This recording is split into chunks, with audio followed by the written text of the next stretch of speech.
book of Job is, in my humble opinion, one of the most engaging books in the Bible, perhaps even the most engaging.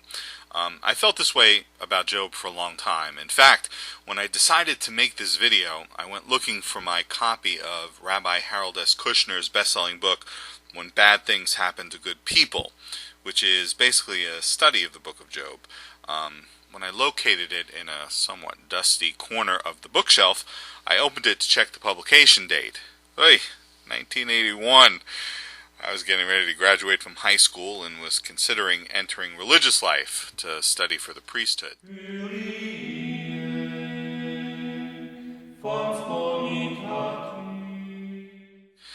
I was very into Rabbi Kushner's book. My copy, as you can see here, kind of, has lots of notes in the margins. In any case, I'm not looking to swing down memory lane here so much as to say that I've been enthralled by the book of Job for a long time now. Job was even an instrumental text in my transition from theism to atheism. It's impossible not to be taken by the story of the man from the land of Uz, who not only was the richest guy around, but was also morally pure, blameless as the text describes him, with a wonderful family and a generous heart that was particularly inclined towards the less fortunate. And within something like 48 hours, just about everyone and everything he had was suddenly taken from him, leaving him a boil-covered pauper who couldn't figure out what the hell had gone wrong. And the kicker of it all is that the text says it all happened to him without any reason or cause. In light of this, it's deeply puzzling when most people talk about the book of Job, especially when most Christians talk about it. They do so as if the text were a testament to the loving protection of God during times of great distress.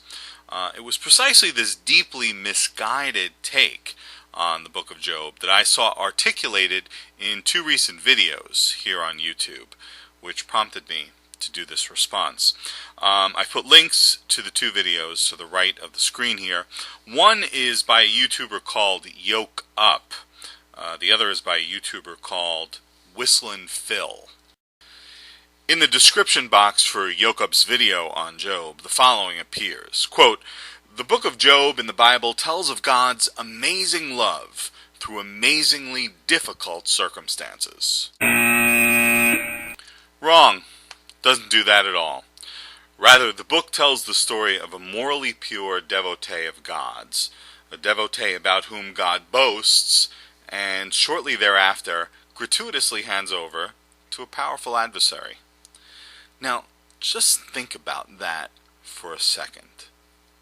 Can you imagine yourself doing something like this to someone you love, who has done nothing wrong, and who has only loved you faithfully?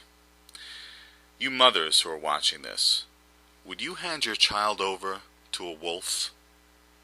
You spouses and partners who are watching this, would you hand your spouse or partner over to a criminal?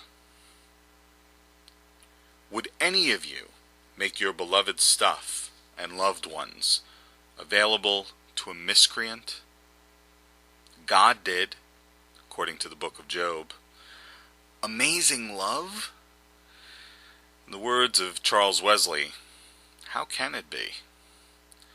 Continuing, by the end of the second chapter, Job has pretty much been wiped out, losing almost everyone and everything he had. And then God goes silent for 36 chapters. Job is bewildered by what has happened to him. He's infuriated by God's silence. Again and again in those 36 chapters, Job says God is an unjust and mendacious bully who sets out to terrify, overwhelm, and lie about human beings.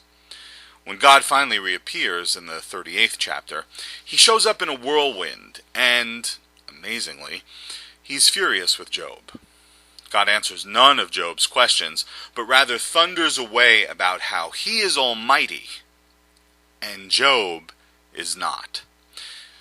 Pache YokeUp's claim, there isn't a word, not a single word, in the text about, quote, God's amazing love through amazingly difficult circumstances. Nothing in the text offers a demonstration of amazing divine love. As David Plotz puts it in his excellent The Complete Book of Job on Slate.com, I've put a link to this to the right of the screen here, God has only won in the way that the president wins when he argues with his assistants, or a principal wins when she suspends a student. The powerful can crush the impotent whenever they want. Hardly the stuff of amazing love through amazingly difficult circumstances. Let's take a closer look at the story from the beginning. In chapters 1 and 2 of Job, two meetings between God and Satan are described. During the first meeting, Satan entices God to place everything and everyone Job has in Satan's power. During the second meeting, Satan entices God to place Job in Satan's power, with one exception: Satan may not kill Job. In his excellent book, God, a Biography, Jack Miles aptly sums up what occurs in these two meetings.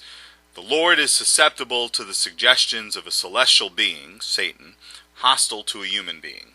The Job writer presents God as prey to temptation by an actual demon. When I pointed this out in a text comment on YokeUp's video, he responded, quote, God has never been and never will be tempted. Really? Let's look at the text. Job 2:3 has God say to Satan, You incited me against Job to ruin him without any reason. Take that in for a second.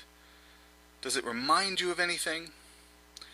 And the man said, The woman whom you gave to be with me, she gave me from the tree, and I ate.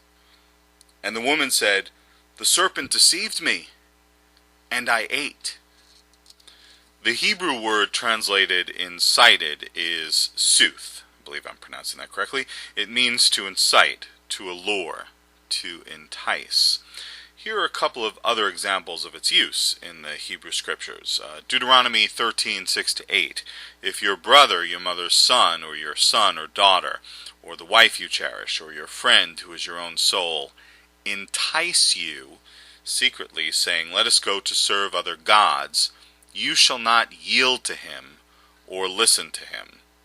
Clearly, that's temptation. 1 Chronicles 21:1. Then Satan stood up against Israel and incited David to number Israel. Jack Miles is exactly right in his book. The Job writer presents God as being tempted by Satan and yielding to the temptation not once, but twice. And in God's own words from Job 2:3, it was without any reason. The Hebrew word translated without any reason is kinam, which means gratuitously, for no purpose, in vain, without cause. God, by his own admission in the book of Job, twice gives in to Satan's enticement to ruin Job for no purpose, with no reason, with no cause. God has never been and never will be tempted? The book of Job begs to differ. In a text comment on YokeUp's video, a YouTuber called CKrieger36 opined, God was testing Job's faith. In a text comment on his own video, Whistlinphil suggested, God let it happen in approximately the same way I let my daughters make mistakes. Once again, let's look at what the text has God saying about the purpose of all this. Job 2:3, God speaking to Satan. You incited me against Job to ruin him without any reason. Shall we not let the text of Job speak for itself on this point? Well, I've come to time. More to come in part 2 on the book of Job. Thanks.